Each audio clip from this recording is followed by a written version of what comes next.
Hey guys, Mr. Tyten here, and today I'm going to be talking about Gumball. And about time too, as Gumball is my second favorite cartoon, only behind SpongeBob. Just a 10 out of 10 in all regards. The different animation mediums coming together in one of the best showcases I've seen of it. The show having the most appealing rig-based animation I've seen from a cartoon. And just the fact this is one of the funniest cartoons out there. Look at this question on the test you did 7 years ago. I go to the store and buy 10 hot dogs, 9 burgers, 3 bags of chips, and 6 sodas. If I eat 9 hot dogs, 7 burgers, 3 bags of chips, and drink 5 sodas, what do I have? You answered no self-control. But today, I want to talk about the new stuff. See, I've been wanting to talk about the new Wonderfully Weird World of Gumball since it came out back in July, but at the same time didn't want to make a video on it until it addressed the Void storyline in a big way. And let's just say something happened in the second batch of new episodes that warrant this video finally. But I'll build to that. First, I want to talk about everything else. The updated intro is awesome and captures the wonderful weirdness of everything. Speaking of which, the title. I was a little iffy on the new name being the Wonderfully Weird World of Gumball solely because I've known it as the Amazing World of Gumball my whole life, but the new multi-textured logo more than makes up for it. Now to the animation quality. The show has done an excellent job at remaining faithful to the look of the original series, and even looks better thanks to the amount of time in between the finale of the original show and the pilot of the new show, as well as how far animation has advanced in 7 years. Now let's get on to some episodes. New title card opening text. I like it, but it'll take a little getting used to. The plot of Gumball and Darwin, though mostly Darwin, making the choice to eat healthier after Miss Simian demonstrates the dangers of eating Joyful Burger, only for all the healthy choices to be considerably expensive and convoluted by businesses, was a nice way to welcome viewers back in and felt like something that'd be in the original run. And it leads to Gumball and Darwin going the whole episode without eating, and I love how it ends with them eating the guy who was responsible for all the fast food in Elmore, who was a literal burger. That ending had me dying when I first saw it, no joke. In 2026, this episode feels more like a cautionary tale than ever. AI's already gotten scarily advanced. This was the best way to approach the subject of AI going from being helpful to evil, with Nicole's AI assistant growing jealous of her needing to save her family and the AI sending them in a self-driving car routed at the bottom of a lake, only for them to shut down the car just in time and save Nicole for a change. Let's go, Darwin finally got his fish tank. If you remember, you remember. But on a more relevant note, this episode was a little much at times, but it was still a sweet Gumball and Darwin episode and shows how strong their brotherhood is, in case the origins didn't already prove that. This is definitely my favorite one so far. Richard forgets to do a thing for Nicole, and as he's trying to figure out what the thing is, he figures out he can activate a photographic memory based on what food he was eating at the time. Such a creative and fun plot, honestly. And it was the perfect setup for the goose chase of Richard eating multiple different kinds of food and bringing back things he remembered Nicole telling him without them actually being the thing in particular. This eventually leads to Richard eating all the food at once and piecing together that the thing is Granny Jojo, to which he goes to get her, only for her and the kids to end up getting trapped overnight in the bus station. The best part of the episode is when Richard comes home, expecting to disappoint Nicole with the revelation that his mother and the kids are trapped in the bus station, only for her to be happy and it be revealed that the thing was Richard promising to get them out of the way so they can have a dinner, just the two of them. Just a fun plot and a sweet ending payoff. Definitely my favorite so far, and I have a feeling it will be hard to beat. The peak of this one for me was Gumball taking Principal Brown to Richard for help with his self-esteem problem and then pretty much aura maxing in the mirror. Never using that term again on this channel, by the way. Only for it to go wrong because his self-esteem problem about his butt is just that bad. But yeah, solid and hilarious first half, admittedly cringy second half. Due to the upcoming demolition of Anais's favorite amusement park, Daisyland, as well as the many previous times she didn't get to go because of her family, Nicole forces them to go as a family to make it up to her, only for all of them to have other things on their minds. Gumball having to call off a date with Penny, only for the talk-to-text feature to screw him over, Darwin panicking over a creepy baby mascot at the amusement park, and Richard messing up the controls of the car, leading to them getting stuck in traffic. I love when the family goes anime mode after getting pulled over over by the police to get Anais to Daisyland, and her not feeling the need to go anymore due to her already technically experiencing Daisyland during their trip through the sewer system, as well as seeing how far her family was willing to go to make her happy. Also, cute Gumball and Penny moment with some fluid animation. Can always appreciate that. Another really great one. When Mr. Small was put in charge of teaching science class, he brings out a crystal that can supposedly predict who everyone ends up with, only for it to be predicted that Penny and Tobias will be together and Gumball and Penny will break up by the end of the day. When I first saw this, I was actually kind of worried this was leading to a breakup between them, especially with everything going wrong, all the other love predictions coming true, and their disconnected attitudes towards each other and such. But fortunately, it gets revealed that Mr. Small's crystal was hazardous and causes a heightened romantic stay in the brain. So none of the love predictions are real and Gumball and Penny are better than ever. Well, after Gumball gets decontaminated for 3 months. Man, this episode was a trip. When Gumball and Darwin find Richard's old diary and discover he wanted to be a cheerleader in high school but ultimately gave up because of intergenerational trauma, his family hype him up to audition for the cheer team to end the trauma and prove he's got self-worth. I found the training montage of Richard getting hurt to be funny, and loved how despite Granny JoJo being at the tryout, Richard ends up putting on a show that blows even her away thanks to his family cheering him on to end the generational trauma. That's my Richard. No, that's our Richard. Also, when I saw this, it reminded me of an episode from Big City Greens that had a similar premise. So I decided to rewatch that episode to determine which show I think did this plot better. And this is going to be a little biased, but I'll have to go with Gumball. It helps that there was more of an intergenerational trauma aspect, making it feel like a fuller story and arc for Richard. But I still enjoyed how Big City Greens did this type of story and would honestly recommend that show. It's just a chill and wholesome show.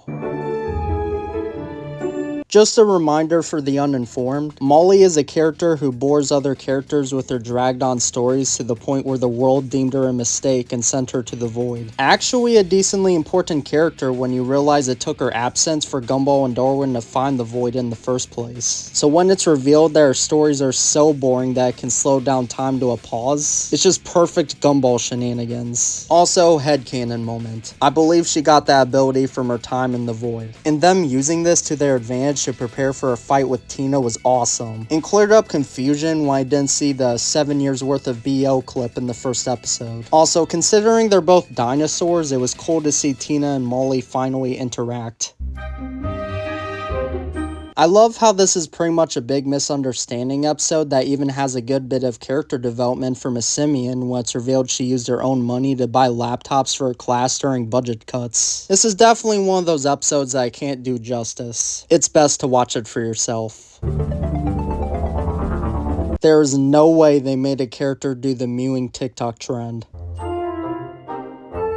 When Gumball and Darwin get invited to Tobias's party, they plan to make a grand entrance but discover one problem. Tobias has such little followers on social media that there's no way a lot of people will show up and would take away from the impact of their entrance. So to hype up the party, they look in the attic and find cologne that creates visually appealing acid trips and send it to everyone who's invited to Tobias's party after testing it on themselves. Plot aside, I love all the moments of Gumball and Darwin tripping out and the unhinged nature of the animation from these sequences, as well as the sequence at a later point that changes the art direction in a notable way and was actually available through a leak before July 28th. Back to the plot, I love how Gumball and Darwin still got their grand entrance moment, albeit not in the way they previously imagined. Also, did Gumball just fucking parody a SpongeBob time card?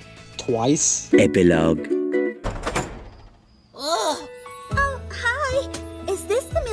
Boys' party? Please, luxury awaits. All right, guys, let's party.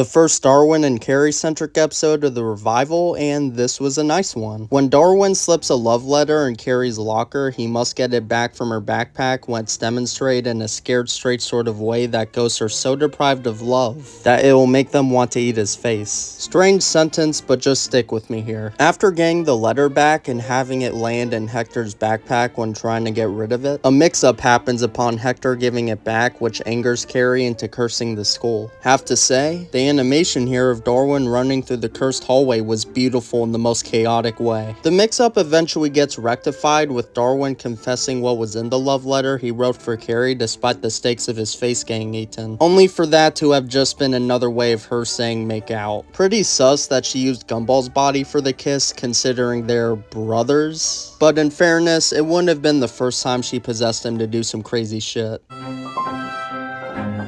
First of all, good opening with good jokes. Is this dressing blue and black? Looks white and gold to me. But to the plot, this episode was stupid in the funniest way, which I guess is to be expected with Richard as the focus character. When Richard eats Anais's invention that gives speech and sentience to organic matter, his gut comes to life thanks to his eating habits. You're welcome? When the gut, which is intelligent by the way, starts bonding with Anais, Richard tries to get her back before he fully loses her. Eventually, in a pretty freakish scene, the gut fully overtakes Richard only to get defeated with the cleverly foreshadowed 5-second roll from the beginning of the episode in a scene that I admittedly find more hilarious than I should.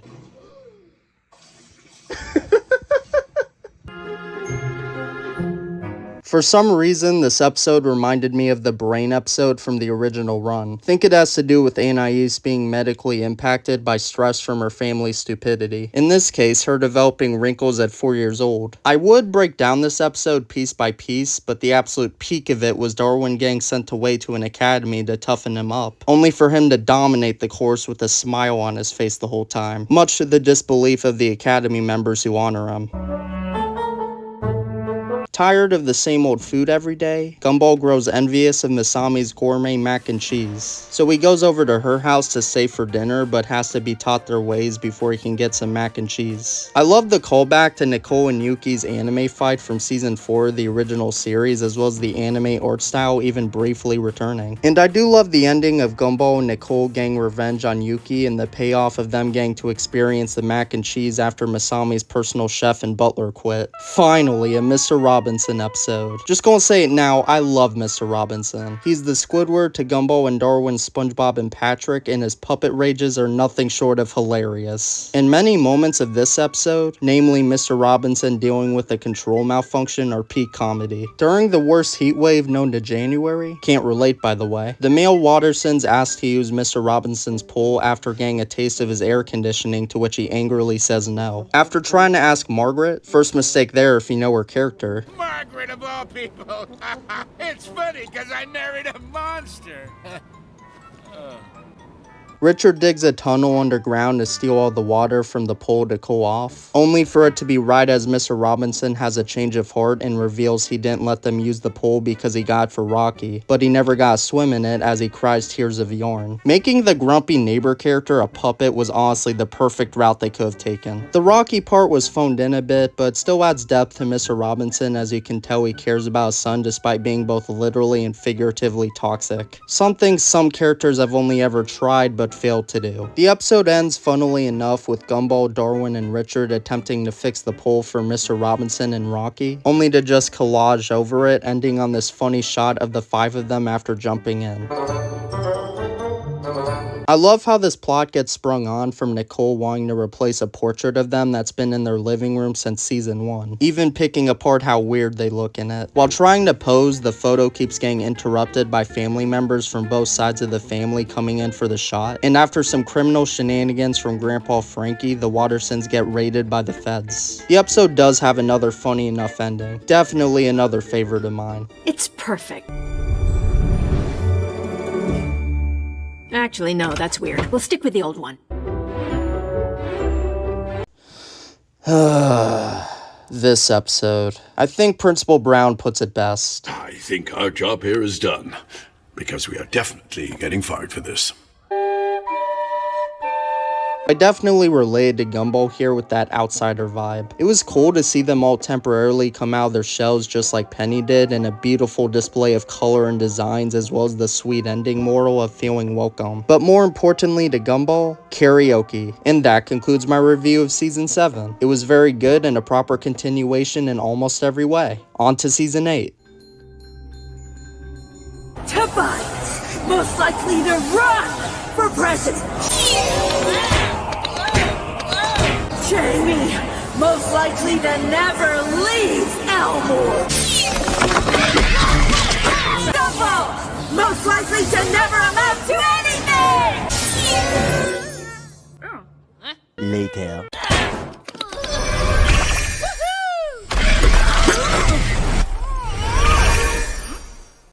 Still don't get it. This episode is jam-packed, whether it be with the beautiful Disney quality animation with lots of squash and stretch that I wouldn't be surprised to find out was the highest thing budget-wise this season. Thank you, James Baxter. Or the fucking Skibbity toilet reference. Never would have thought Disney quality animation would come from the same episode as Skibbity fucking toilet, but here we are. I give this episode infinite points though for making fun of poorly generated AI images that fall apart in detail if you look at them for more than a split second. As someone who hates AI generated art and thinks it's an insult to everyone who's picked up a pencil, tablet, or whatever they use to create art, that moment immediately made it my favorite episode of the revival so far. No joke. I like the switch up of Penny doing grand gestures to ask Gumball to the prom instead of the more expected vice versa. The peak of it was Penny dancing in a live action Meatloaf costume, which fails, and the final Promposal plan that goes as unhingingly rehearsed and works. Well, kind of. By the way, you didn't even give me an answer. Does he really need to? Look at this happy face. Upon realizing Gumball has the least to offer out of all of her children and will most likely grow up to be a couch potato ass bum, Nicole gets him a trumpet to prevent that from happening. And despite Gumball being absolutely awful at it, Nicole insists the rest of the family show him support as if he's actually good, which goes to his head and causes him to never stop playing. Bro becomes a douche right down to having his own studio. Wait, what the fuck was that? Gumball, you can't do a recital. You'll be publicly celebrated as the genius of our time. You don't understand that you're talking to, like, a Michelangelo of my time. Right, but because you said that's what the mask is, I think you're a fat. My biggest takeaway with this one was the art style homage to Dragon Ball Z. Like, dead fucking on. Nicole and Yuki episodes do use the anime style, but the fact this one looks just like Dragon Ball and looks like it came straight from the 90s goes the extra mile. They even do a fusion dance. You know what? Screw it. Gumball is the best anime.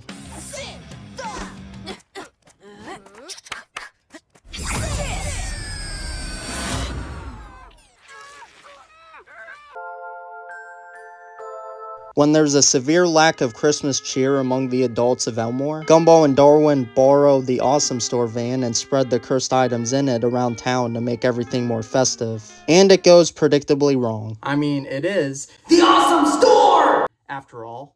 This was a fine Christmas episode, but doesn't really compare to the original Christmas special from Season 2 and the anti-Christmas special from Season 3. Points for having a Tiny Tim character, and I like the little nod to the Job episode with Richard pretending to be Nicole so he could work to pay for the holidays without destroying the world again. One of the best episodes, by the way. Also, holy shit, Jake the dog made a cameo. You know, in the first minute, I thought I wasn't going to like this episode too much outside of some cool video game references since Ocho's anger has already been played up by this point. It's kind of hard to relate with an emotionally unhinged 8-bit spider shooting lasers out of its butt. Editor's side note, perhaps the creators of Total Drama made the right call not bringing Eva back for a future season. But this turned out to be a pretty deep episode. Ocho has some good character development here when Gumball and Darwin enter his game, aka his house, and find out he plays his game, aka lives his life on hard mode and has had that setting be the only thing he knows since he started. As Gumball put it best, It's a lot of depth for a 2D game. This leads to the ending of Gumball and Darwin teaching Øůťřø that while life might be stuck on hard mode, he can make it better by having fun with it. Honestly, a very wholesome sequence and relatable moral. It also helps that the moments of Øůťřø getting angry were pretty damn funny despite being nothing new. Bro blew up a good portion of the fucking planet in a fit of rage. Now that's how you make a character lose their shit without annoying the audience. Leslie X. Wilson confirmed. Nuff said. When Gumball has to go in for a disciplinary meeting due to always being late for school, Gumball and Nicole blame each other, and damn, like mother like son. After a few minutes of not so subtly getting under each other's skin while acting like nothing's wrong, their car gets ran off the road and subsequently destroyed by a driver with the following license plate. It turns out to be this bitch, and this eventually leads to a talk between Gumball and Nicole where they come to the root of their problem and gear their not-so-subtle hostility towards her after they figure out she was the driver of the car that ran them off the road. They troll the shit out of her to the point of her going crazy and getting arrested. Very fun and chaotic one. Also, holy shit, this line when Gumball and Nicole were arguing about why her and Richard got married. Technically, you're the main reason we got married in the first place. What? Do you think Gumball will fully discover the truth someday? As an advocate for savagery in media, I'm gonna let Gumball take it away. This type of stuff will always speak for itself. Alan, you could draw any face you like in the morning. Why pick the one everyone wants to punch? Like you'll notice there's no hand holding Alan's string because kids actually want to see him get lost. He's the only balloon that makes children cry by not bursting at parties. The reason no one's perfect is because no one wants to be Alan. Upon being challenged to prove Anais and Nicole wrong after watching hours of survival shows, Gumball and Darwin set out to survive naked outside. Yeah, this one was pretty below average and lost me. It also has a pretty unsatisfying ending, and I wouldn't be surprised if this episode only exists to me in episode count. I get it. So, the episode famous for turning Gumball into a Pixar mom. Just a reminder, he is 12 years old. Other than that, I do like the metaphor of how easy it can be to get changed and bent out of shape by an insignificant label. This episode actually had a similar premise to the Christmas one I went over a few minutes ago. Gumball wanting to enjoy a holiday, in this case April Fool's Day, and everyone being too stressed out and on the verge of crashing out to want to participate in pranking. I love how this leads to Gumball, as well as Darwin to a lesser extent, setting out to prank the shit out of everyone in what I can't help but think is a parody of douche tubers who pretty much just commit crimes or be a very big public menace and call them pranks. They even parodied a real life prank with this shampoo bit.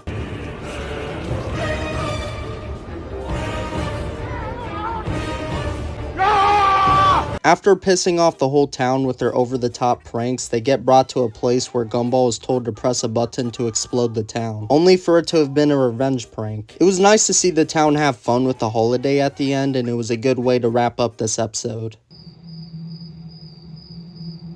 Okay, that was pretty good. There were so many good jokes and funny moments this episode, by the way, that I couldn't do justice by highlighting all of them. This is another one I strongly recommend you watch for yourself. You know, this episode was probably the most relatable one to me when I first watched this season. Why? Because I was fucking sick! The way this episode portrays being out and about instead of tucked into bed while sick definitely add to the relatability factor, because holy shit is everything different while a certain level of sick. Anyways, on to the stakes of the plot. It was sweet how far Gumball was willing to get Anais' homework back to her even while in less than functional conditions. It shows he cares. Also, did Gumball just name drop a real actor? A swan? You mean the Timothy Chalamet of the bird world? Didn't expect that. I thought that was a Family Guy thing. This was a creative one. When Gumball undergoes an out-of-body experience while on the public bus, he and Darwin use it to learn about the backstories of recurring background characters. These sequences were cool and gave good screen time to characters who don't get much time to shine. And I would say gave them more depth if it wasn't revealed Gumball hallucinated all the backstories. In my perfect world they're true. Also, anyone else love this creepy clown guy? No. Are you sure? Yes. If this episode were a song, it'd be Ain't It Fun by Paramore.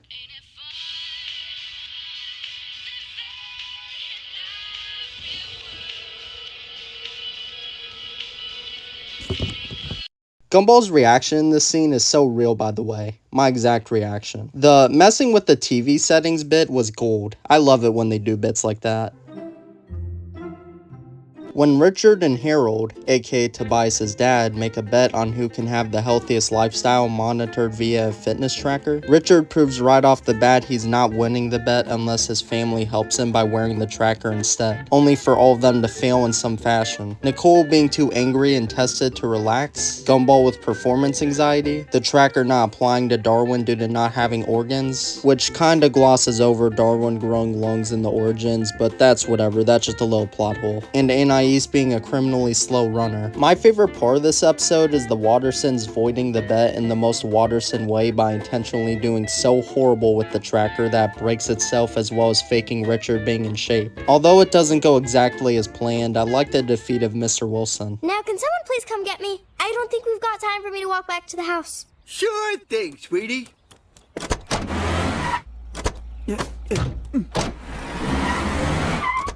Here you go. Roses are red. Mr. Tytens like to abysmally dance. Banana Joe now wears pants. Finally fed up with Carrie using his body for her dates with Darwin, Gumball tells Carrie to get a physical body. This leads the three to the land of the eternally doomed, and it was a funny place for being so dark, especially when they encounter this worm who invented social media algorithms. I'm the guy that invented social media algorithms. Why are you a giant worm? Again, I'm the guy that invented social media algorithms. After entering the Necroprancer's tomb and opening the spellbook, they find it. They give your ghost girlfriend corporal form so she doesn't have to possess your brother ever again, spell. That's a little on the nose. The only problem is that Carrie lied about wanting a physical form and reveals that she likes being a ghost despite complicating their relationship. I love how this ends with them coming to the compromise of Carrie possessing parts of Darwin instead of Gumball. Still pretty weird, but at least Gumball doesn't have to be put at the brunt of Carrie's possession anymore. So, 39 episodes reviewed, and other than a few given duds, these new seasons are very good. But now it's time to get into the meat and potatoes. The final episode of this revival so far. The real reason I made this video. The biggest problem of Gumball for me and many other fans was the way it ended. On a long, unresolved cliffhanger. But now it's here, baby. I present to you, the rewrite.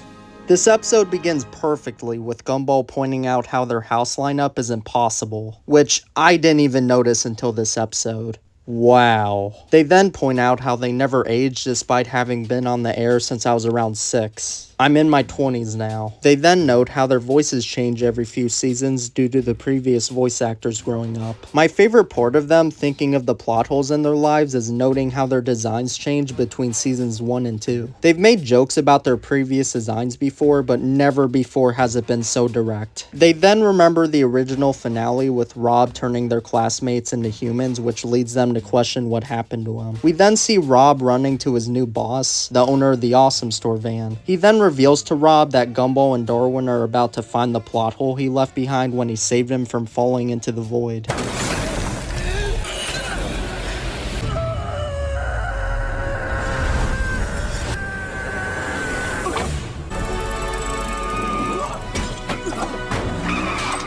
A bit of an anticlimactic way to resolve an almost 7-year cliffhanger, but a fix is a fix, I reckon. And this gives good reason for Rob to be alongside the owner of the Awesome Store, as he reminds him that if Gumball and Darwin discover they're nothing more than fictional characters, all of Elmore will collapse into the void.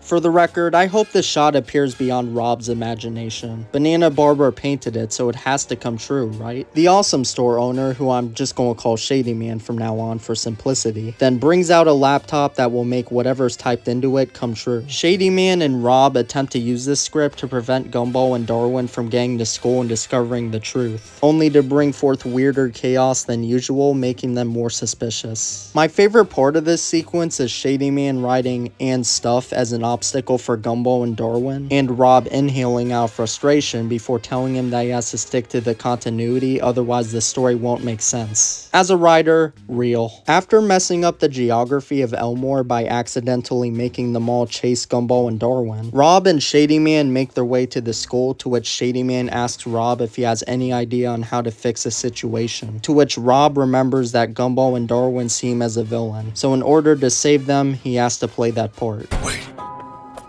is it a good ending? It's the only one that can fix the plot hole.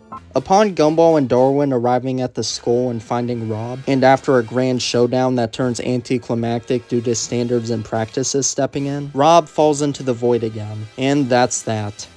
Is what I would say if there wasn't a post-credits scene. After falling into the void, Rob gets saved by the previous owner of the Awesome Store, who passes the torch to him as the new owner, also giving him a purpose outside of being the villain. Something about that is honestly poetic. From forgotten background character to main villain to protector of Elmore. Shady Man then sends him back to Elmore and wishes him luck, ending the show off on a better note for now. And what a great finale this was, and a good setup for what's to come. Now, before I conclude, here's a slideshow of how I'd rank the episodes.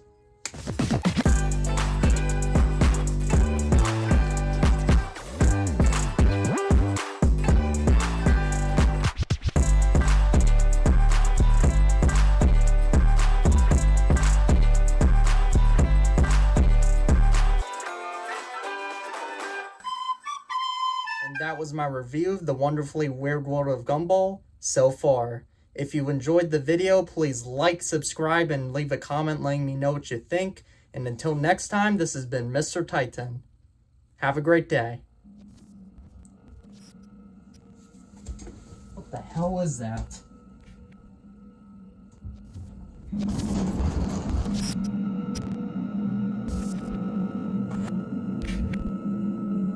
Oh no, it started.